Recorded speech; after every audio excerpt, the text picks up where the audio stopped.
So you've got your 4 Ps, which are a result of your market research and understanding what the customer wants, right? I mean, an example is my Samsung phone, right? Observational marketing. Phone's down in the classroom because the prof says, I don't want you in your phone in the class, right? So how does Samsung make their phone more attractive compared to the iPhone? They have the little thing around the edge here, lights, observation of how people use things, observational marketing, right? Product, right? So you got your 4 Ps, you got your 6 environments, you got your target market segmentation. Now, the overall big picture 25,000 foot view is how the company orients itself. And classically, we talk about companies who focus on the product as having a product orientation. And that's the way things were after the Second World War, when everybody came back from Europe and companies had geared up to make large numbers of things in assembly line, and now you're producing fridges and cars, etc., for the North American audience. And that stayed as the way people oriented their company for many, many years. When they describe things, they describe in terms of the FABs.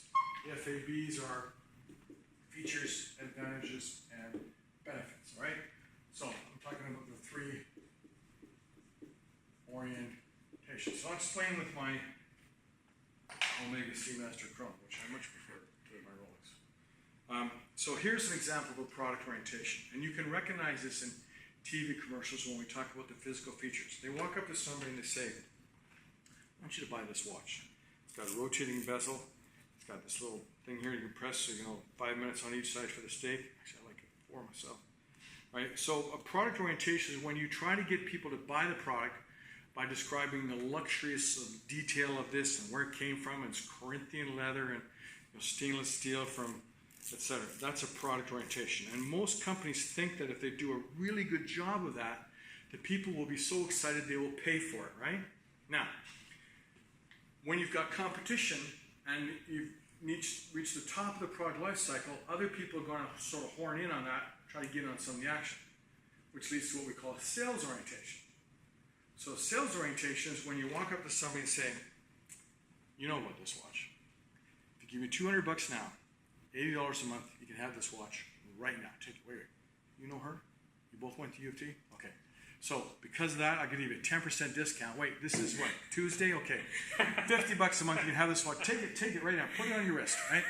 That's a sales orientation, okay? Now, a marketing orientation is you walk up to someone and you say, you look like you're kind of fit. You do any swimming? The student says, no. Walk away. You look like you're kind of fit. Do you do any swimming? Yeah. Now, do any scuba diving? No. Okay. Anybody here do any scuba diving? Okay. Now, you know how important it is to know how many minutes you got left in your tank when you're down there. You convince them of the importance of the information, that they would need to have a quality product to serve that. So then you talk about the FABs, about how it has rotating bezel, etc. So what you're doing is you're engaging with the potential customer through a series of questions, marketing in a sense, to make sure you understand what they actually want, and then you give them that in explanation. That's called a marketing orientation. And that's a higher level of explaining things to people. And the way you do that on the website is by allowing people to select things. Click here if you like this, click here if you like that, and then we'll tell you more information about it. Not just blasting them with all kinds of things they may or may not be interested in. So those are the 3 different orientations of business.